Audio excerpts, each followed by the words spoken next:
नमस्कार दोस्तों, आपका हमारे चैनल वी इंस्पायर्ड पर स्वागत है। उस वक्त की बात है जब भगवान बुद्ध इस धरती पर अवतरित थे। एक व्यक्ति जिसके पास धन दौलत की कोई कमी नहीं है, उसके साथ जीवन काटने वाली पत्नी और राम लक्ष्मण जैसे 2 बच्चे भी हैं। उसके पास सब कुछ है। फिर एक दिन उस व्यक्ति के मन में भगवान को पाने की लालसा जगी।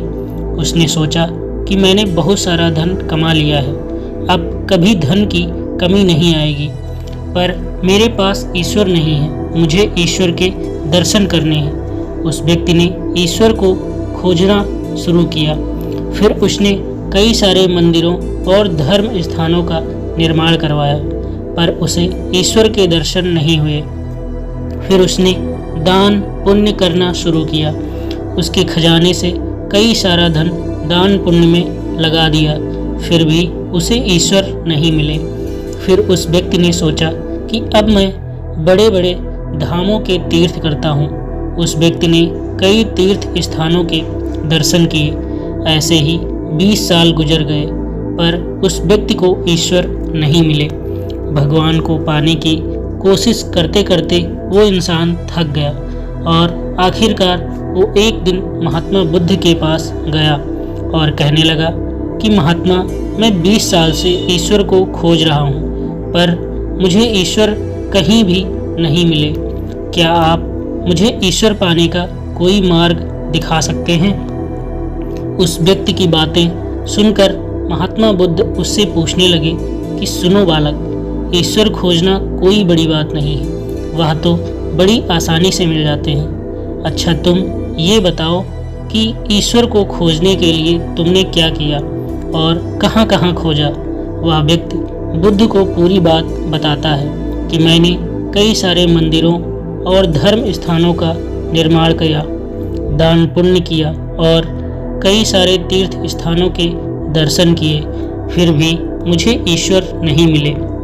महात्मा बुद्ध उसकी बातें सुनकर हंस पड़े और कहा, ठीक है, तुम्हें ईश्वर के दर्शन करने हैं ना, तुम शाम के वक्त मेरे पास आ जाना, तुम्हें ईश्वर मिल जाएंगे। वो सज्जन खुश होकर चला गया कि मुझे आज ईश्वर के दर्शन होंगे। फिर कुछ देर बाद संध्या होने को आई, पर महात्मा बुद्ध संध्या होने से पहले कुछ ढूंढने लगे। शिष्यों ने आकर पूछा कि गुरुजी, आप क्या ढूंढ रहे हैं? महात्मा बुद्ध ने बताया कि मेरे पास एक कीमती मोती था, परंतु वो कीमती मोती खो गया है, उसे ही ढूंढ रहा हूँ। महात्मा बुद्ध की बात सुनकर शिष्य भी उस मोती को ढूंढने में लग गए। सभी मोती को ढूंढ ही रहे थे कि इतने में वह व्यक्ति भी वहाँ पहुँच गया। उसने देखा कि कुटिया के बाहर महात्मा बुद्ध और उसके शिष्य कुछ ढूंढ रहे हैं। उस व्यक्ति ने बुद्ध के पास जाकर पूछा कि गुरुजी, आप सब क्या ढूंढ रहे हैं?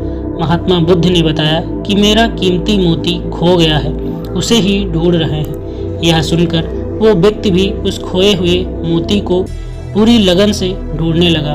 ढूंढते ढूंढते रात होने को आई, पर मोती नहीं मिला। वह व्यक्ति परेशान हो गया। फिर महात्मा बुद्ध से पूछा कि गुरुजी, आपने आखिरी बार मोती को कहाँ देखा था? ठीक से याद कीजिए। महात्मा बुद्ध सोचकर बताते हैं कि मैंने आखिरी बार मोती को कुटिया के अंदर देखा था।